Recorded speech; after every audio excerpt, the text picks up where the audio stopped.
Chapter 13. The Queen Across the Sea.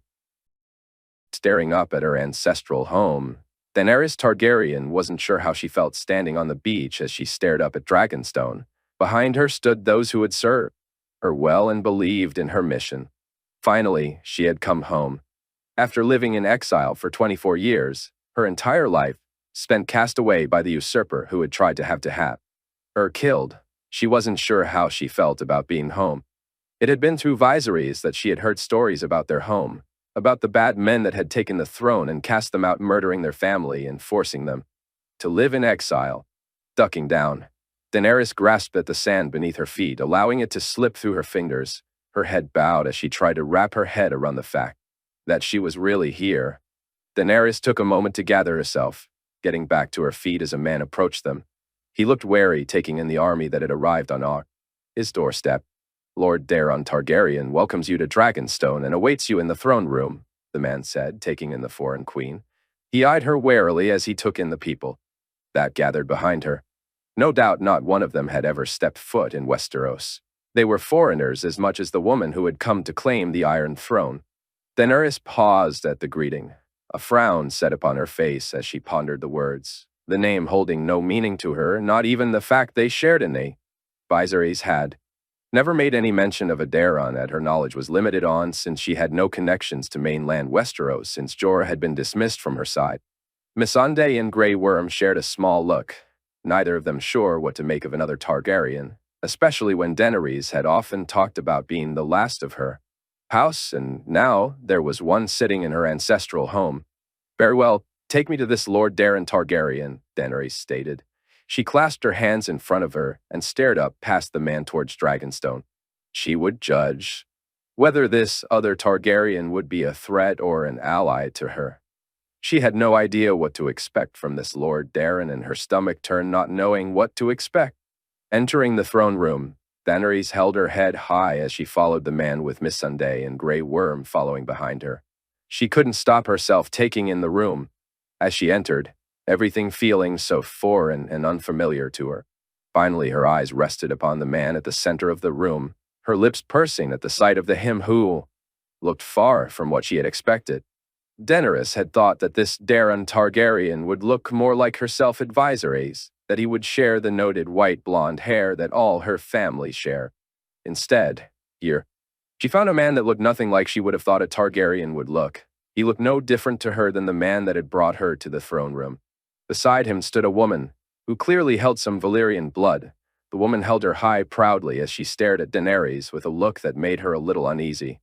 "My lady aunt," Jon greeted awkwardly. Despite the fact that they had known that Daenerys was coming from the reports that they had received about her armada coming into sight, messages had been sent to King's Landing to let them know that Daenerys had come to Westeros, no doubt hoping to launch her invasion of Westeros from the Targaryen seed like the Conqueror had done. "Welcome to Dragonstone, my lady," Laena stated with a polite smile. She looked to the other woman, who seemed less than pleased at what was happening. Perhaps she thought that Dragonstone would be empty since Stannis now resided in King's Landing. How much news could the Queen across the sea have about lands that she didn't know or understand? Laena had no intentions of surrendering her home. She would not allow Jon to do something stupid that would put them all at risk when he had a greater claim than this woman to their home and lands. Daenerys paused for a moment, waiting for the words that neither Jon nor Laena would be willing to speak that would surrender Dragonstone to her as by right. It was her birth. Right. She was the daughter of King Aerys, sister of Prince Rhaegar and Prince Viserys. It was her destiny to restore her house to the throne and take back what was stolen from Dune. "Will you not surrender Dragonstone to me?" Daenerys asked. She clasped her hands in front of her as she looked between the man that claimed he was a Targaryen and the woman beside him. This was not the welcome home that she had imagined for herself. She had been told that the common folk longed for a Targaryen to return to the throne, yet here one was living in the ancestral home. "You are in the presence of Daenerys Stormboard of House Targaryen, the first of her name, Queen of the Andals and the First Men, Protector of the Seven Kingdoms, the Mother of Dragons, the Khaleesi of the Great Grass Sea, the Unburnt, the Breaker of Chains." Missandei stated as if to remind them who they were speaking with, that perhaps her titles would jog some memory that they needed to be loyal to. Lena snorted slightly, unimpressed by the list of titles that the woman before her thought should make them impressed. It was easy to see that she had dropped her hold of the titles that she had held while in Nareen. The Seven Kingdoms no longer exist as a united kingdom, John murmured awkwardly. He wasn't sure what to make of the woman that stood before him that was the only link to the family that he didn't know. He rode often to Rob, and he knew that it would be a while before they saw each other again, especially with the news that he had been given. Morning. My husband is the son of Prince Rhaegar Targaryen, from his marriage to Lyanna Stark. His claim is far greater than your own, Lena stated proudly. She refused to tolerate any threat to their home, and she would help Jon defend their home in any way that she could. Then Aerys stared at Jon, her face blank of any emotion as she tried to wrap her head around what she was being told. It was a stark contrast to the tales she had been told about Rhaegar and his time with Lyanna. Daenerys took a step back, the world around her suddenly feeling not so secure as her mind caught up on what that meant for her and her own claim to the throne. Here stood someone with a better claim to the Iron Throne than she did. Everything that she had based her life on since Viserys had died could be a lie. There was a council held to examine Daeron's claim, witnesses called upon to assure that the truth was discovered. Daeron is the son of Rhaegar and Lyanna, legitimate in the Fae. Eyes of the Seven by the marriage of his parents before Rhaegar's death.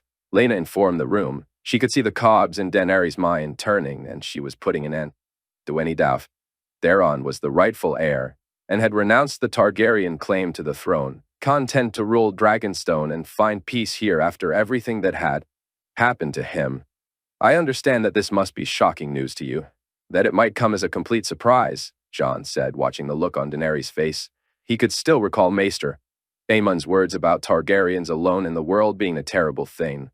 No doubt she had spent many years thinking that she would be the last Targaryen, only to return to Westeros to find that she wasn't so alone in the world and everything that she had hoped was not going to happen.